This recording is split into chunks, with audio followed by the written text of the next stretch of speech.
విశ్వాసముందు ప్రతి వాళ్ళు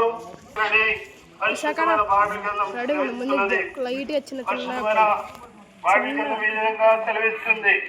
ఏ భేదము లేదు, అందరూ పాపము చేసి దేవుడు అనుగ్రహించు మహిమలో పొందలేకపోతున్నారని యేసుక్రీస్తు వారు సెలవిస్తున్నాడు. పరిశుద్ధమైన బైబిల్ గ్రంథం ఈ విధంగా సెలవిస్తుంది.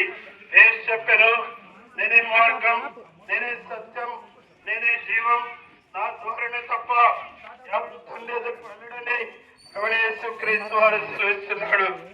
పరిశుద్ధమైన బైబిల్ గ్రంథం విధంగా సెలవిస్తున్నది. మొన్నైనది వెనుకటి వరనే మళ్ళా భూమికి చేరును, ఆత్మదాన్ని దయచేసిన దేవుని ఎద్దకు వెళ్ళినని పరిశుద్ధమైన బైబిల్ గ్రంథం సెలవిస్తున్నది. పరిశుద్ధమైన బైబిల్ గ్రంథం ఈ విధంగా సెలవిస్తుంది. యేసుక్రీస్తు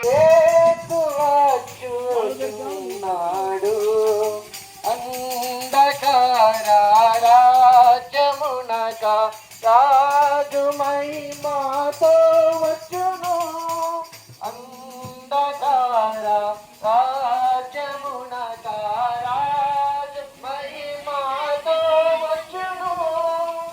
చెప్పండి యేసుక్రీస్తు వారికి, పావులక్షుడు యేసుక్రీస్తు వారికి, త్వరలో రెండోసారి న్యాయవంతుడైనటువంటి యేసుక్రీస్తు వారికి హల్లెలూయా. మనసు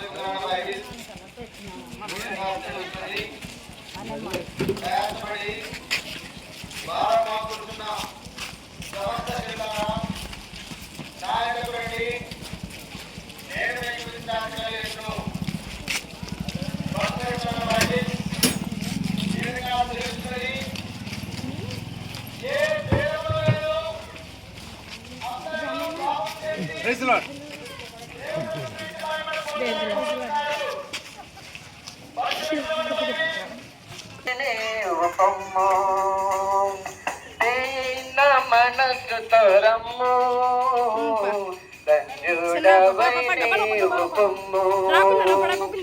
చెప్పండి దేవుడు యేసుక్రీస్తు వారికి, దేవుడు రక్షకుడు యేసుక్రీస్తు వారికి హల్లెలూయా. ఏ భేదమును లేదు, అందరూ పాపము చేసి దేవుడు అనుగ్రహించు మహిమను పొందలేకపోతున్నారు. యేసుక్రీస్తు వారు ఏ రీతిగా సెలవిస్తున్నారు? నేనే మార్గమును, సత్యమును, జీవనే ఉన్నాను, నా ద్వారానే తప్ప తండ్రి యొద్దకు అనగా పరలోకమునకు మరి ఎవరు ప్రవేశింపలేరని ప్రభువైన యేసుక్రీస్తు వారు సెలవిస్తున్నారు. ప్రభువైన యేసుక్రీస్తునందు విశ్వాసముంచుము, అప్పుడు నీవును నీ ఇంటి వారును గొప్ప ఆత్మరక్షణ పాప క్షమాపణ పొందదు.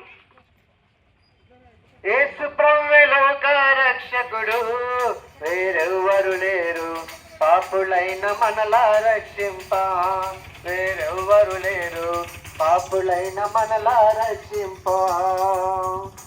చెప్పండి దేవుడు యేసుక్రీస్తు వారికి హల్లెలూయా. మా ప్రియ సహోదరి సహోదరుడా, మీ మధ్య మేము పాట పాడుకుంటూ వచ్చాం. యేసు ప్రభువే లోక రక్షకుడని. ఇంతకు యేసు అనగా ఎవరు? చాలా మంది ఏమనుకుంటారంటే యేసు అనగా ఒక ఇంగ్లీషు దేవుడు అని తలంచేవారు ఉంటున్నారు. మరికొంతమంది యేసు అనగా ఒక ప్రవక్త అని తలంచేవారుగా ఉంటున్నారు. అయితే దేవుని వాక్యం ఏం సెలవిస్తుందంటే, అయితే ఈ భూమి మీద ఎన్నో భేదాలు ఉన్నవి. ధనవంతులనే భేదము, పేదవాడైన భేదము, తెల్లవాడైన భేదము, నల్లవాడైన భేదము, చదువుకున్నవాడైన భేదము, చదువు లేనివాడైన భేదము, ఎన్నో భేదాలు ఈ భూమి మీద మనుషుల మధ్య ఉన్నవి. అయితే పాపం అనే దానికి భేదం లేదు సహోదరుడా.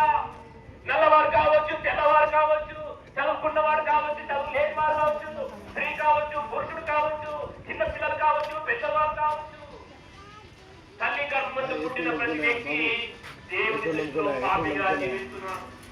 సహోదరి సహోదరుడా, మరి పాపైన మానవుడు